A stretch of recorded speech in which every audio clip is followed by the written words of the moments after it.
दोस्तों आप सबको पता होगा कि हाल ही में अमेरिकी एडमिनिस्ट्रेशन मतलब जो बिडेन एडमिनिस्ट्रेशन के तरफ से पाकिस्तान को F-16 फाइटर एयरक्राफ्ट के सस्टेनमेंट के लिए करीबन $450 मिलियन के स्पेयर पार्ट्स देने का बात कहा गया। हालांकि दोस्तों ये खबर काफी अधिक चर्चा में रहा और भारत और पाकिस्तान दोनों के अंदर ही इस खबर को काफी अधिक मीडिया के हाईलाइट भी मिला। अमेरिका के इस डिसीजन के बाद जहाँ पे पाकिस्तान काफी अधिक खुश था और उछल कूद कर रहा था, तो वहीं पे दोस्तों अब अमेरिका की तरफ से पाकिस्तान को और एक बड़ा झटका दे दिया गया है। और दोस्तों ये झटका है F-16 एयरक्राफ्ट के एमराम मिसाइल को लेके। बताया जा रहा है कि F-16 एयरक्राफ्ट को हवा में उड़ान भरने लायक तो अमेरिका की तरफ से बनाने के लिए पाकिस्तान को मदद किया जाएगा, लेकिन एयरक्राफ्ट के जो मिसाइल कैपेबिलिटी है वो अमेरिका की तरफ से छीन लिया जाएगा। दोस्तों आज के इस वीडियो में आप लोगों को बताऊंगा कि किस तरीके से F-16 फाइटर एयरक्राफ्ट को अपग्रेड करने के बाद इन एयरक्राफ्टों के पास और पहले जैसे ताकत नहीं रहेगा और ये एयरक्राफ्ट केवल मात्र अमेरिका के इशारों पे नाचने के अलावा और कुछ नहीं कर सकेगा। तो डिटेल में जानने के लिए वीडियो के आखिर तक बने रहिए और चैनल को सब्सक्राइब और वीडियो को लाइक जरूर कीजिए। दोस्तों जब अमेरिका की तरफ से पाकिस्तान को $450 मिलियन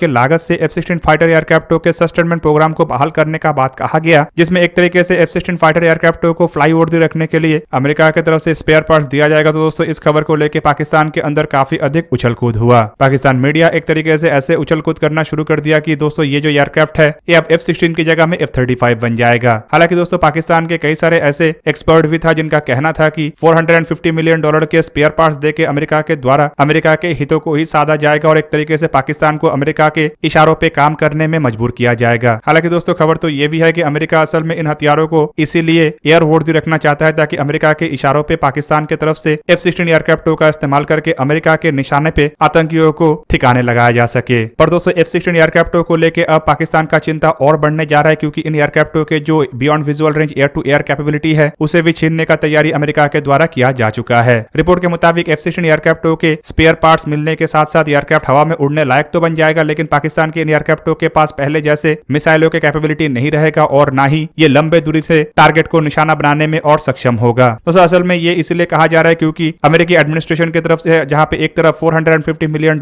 के स्पेयर पार्ट्स देने का अनुमति दिया गया है, तो वहीं पे अमेरिकी एडमिनिस्ट्रेशन की तरफ से रेथियन मिसाइल एंड डिफेंस के सिस्टम को एक नया कॉन्ट्रैक्ट देते हुए बताया गया है कि कंपनी की तरफ से केवल मात्र M120C8 और M120D3 जैसे मिसाइलों का ही मैन्युफैक्चरिंग किया जाएगा। दोस्तों यहाँ पे आपके जानकारी के लिए बता दूं कि रेथियन कंपनी की तरफ से ही M120 सीरीज के एमराम मिसाइलों का निर्माण किया जाता है और यहाँ पे जो M120C8 और M120D3 मिसाइलों का बात कहा जा रहा है, असल में ये 160 किलोमीटर रेंज और 200 किलोमीटर से अधिक रेंज वाले एमराम मिसाइलों के वेरिएंट है। हालांकि अमेरिकी एडमिनिस्ट्रेशन की तरफ से रेथियन कंपनी को यह भी निर्देश दिया गया है कि इसके अलावा जो पुराने वर्जन है उसका निर्माण और रेथियन कंपनी नहीं करेगा। और दोस्तों ये जो डिसीजन है ये पाकिस्तान की चिंता को और बढ़ा रहा है, खास करके पाकिस्तानी एयरफोर्स के F-16 एयरक्राफ्ट की चिंता जो कि रेथियन के ही M120 मिसाइलों का इस्तेमाल करता है। बेसिकली दोस्तों देखा जाए तो पाकिस्तानी बेड़े में M120C5 वेरिएंट है। साल 2006 में पाकिस्तान की तरफ से करीबन $650 मिलियन की लागत से अमेरिका से 500 के आसपास M120C5 मिसाइलों को परचेस किया गया था। और दोस्तों अगर C8 वेरिएंट के नीचे वाले वेरिएंटों के निर्माण रेथियन कंपनी से बंद किया जाता है तो दोस्तों ये पाकिस्तान का चिंता इस तरीके से बढ़ाएगा कि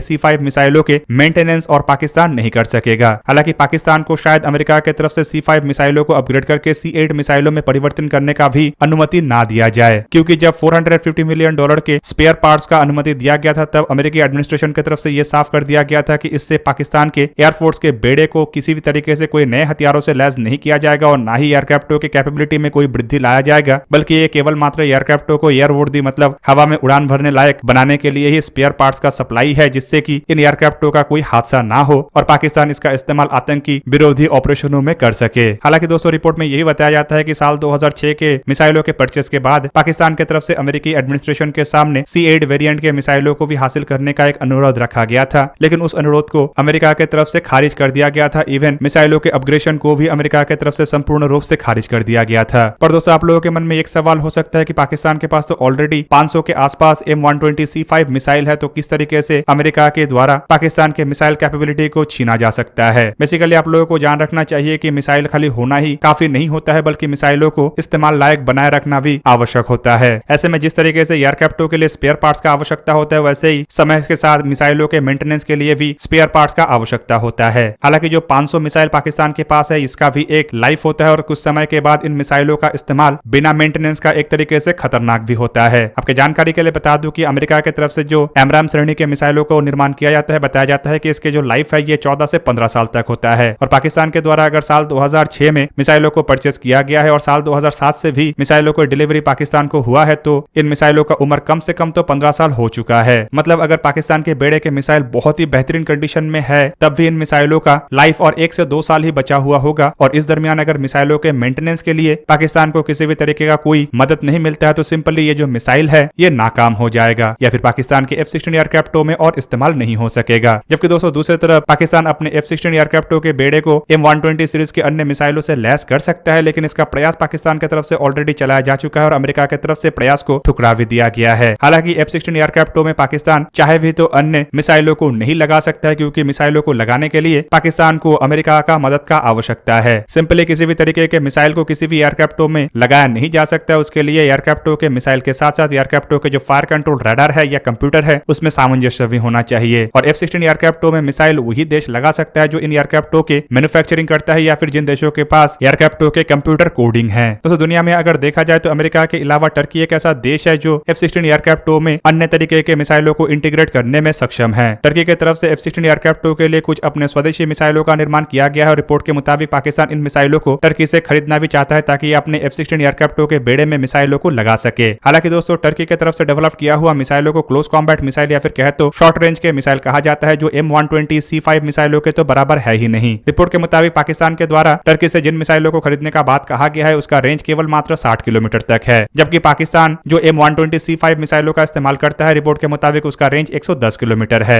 मतलब अगर नया मिसाइल पाकिस्तान के बेड़े में आता भी है तब भी उसका रेंज फिलहाल के एमराम मिसाइल के मुकाबले में करीब करीब आधा के आसपास होगा। और बिना एमराम मिसाइलों के पाकिस्तान के बेड़े के जो F-16 फाइटर एयरक्राफ्ट है ये बिना beyond visual range air to air capability के साथ ही रह जाएगा। दोस्तों यहाँ पे आप लोगों को यह भी जान रखना चाहिए कि पाकिस्तान के द्वारा इन्हीं एमराम मिसाइलों का इस्तेमाल बालाकोट एयर स्ट्राइक के बाद वाले दिन इंडियन एयरफोर्स के खिलाफ करने का प्रयास किया गया था। उस दरमियान पाकिस्तान के द्वारा कुछ एमराम मिसाइलों को सुखोई 30 MKI को निशाना बना के दागा गया था, लेकिन दोस्तों इनमें से एक भी मिसाइल सुखोई 30 MKI का बाल भी वाका नहीं कर सका। सुखोई 30 MKI एयरक्राफ्टों में इस्तेमाल होने वाला आधुनिक इलेक्ट्रॉनिक वॉरफेयर सिस्टमों ने सभी मिसाइलों को डॉस करने में सफल रहा, जो एक तरीके से पाकिस्तान के लिए बड़ा झटका था, क्योंकि इस तरीके के मिसाइल होने के बावजूद भी पाकिस्तान जहां पे कुछ कर नहीं सका तो वहीं पे अगर मिसाइल नहीं होता है तो पाकिस्तान का F-16 एयरक्राफ्टों का क्या औकात रहेगा। हालांकि दोस्तों उस दरमियान ही पाकिस्तान के M120 मिसाइलों के पोल खुल गया था, क्योंकि बताया जाता है कि तब पाकिस्तान की तरफ से 4 से 5 ऐसे मिसाइलों को सुखोई 30 MKI एयरक्राफ्टों की तरफ निशाना लगा के दागा गया था, लेकिन ये मिसाइल जो फायर हुआ था ये इसीलिए कुछ कर नहीं सका क्योंकि मिसाइलों की हालत काफी खराब था और करीब करीब 10 से 12 साल पुराने इन मिसाइलों के उस दरमियानी कंडीशन ऐसा था कि मिसाइलों को सही ढंग से उपयोग नहीं किया जा सकता। हालांकि अब और 3 साल गुजर चुका है और अब मिसाइलों के कंडीशन तो और भी बदतर हो गया होगा। कुल मिलाकर दोस्तों अमेरिका के द्वारा पाकिस्तान को F-16 एयरक्राफ्टों के मेंटेनेंस को लेकर $450 मिलियन तो दिया जा रहा है, जिससे कि ये जो एयरक्राफ्ट है ये हवा में उड़ान भर सकेगा, लेकिन एयरक्राफ्टों के जो कैपेबिलिटी है उसमें किसी भी तरीके का कोई वृद्धि नहीं होगा। जबकि पाकिस्तानी एक्सपर्टों का भी मानना है कि अगर अमेरिका की तरफ से ये $450 मिलियन